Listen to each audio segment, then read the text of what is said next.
ఒక విషయం మనం గమనించాలి. మారు మనసు పొందకుండా ఎంతకాలం బ్రతికినా, ఎంతకాలం జీవించినా జీవితం వృధా.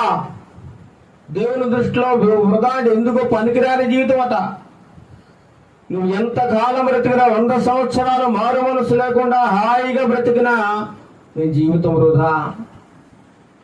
దేవుడు అంటున్నాడు, మారు మనసు పొందిన వారికి నిత్య నాశనం సంభవిస్తుందని దేవుడే స్వయంగా తన బోధనలో అనేక చోట్ల ప్రస్తావించాడు. అయినా సరే ఎవరికి ఇంకా మారు మనసు రావడం లేదండి, మార్పు రావడం లేదు. మారు మనసు పొందిన వారిగా ఈనాడు అనేక మంది జీవిస్తూ ఉన్నారు. అయ్యో, మారు మనసు పొందకపోతే నా జీవితం నాశనం అయిపోతుందేమో అనే భయం ఏమాత్రం ఈనాడు క్రైస్తవులకు లేదండి. ఏమాత్రమో భయం లేకుండా జీవిస్తూ ఉన్నారు.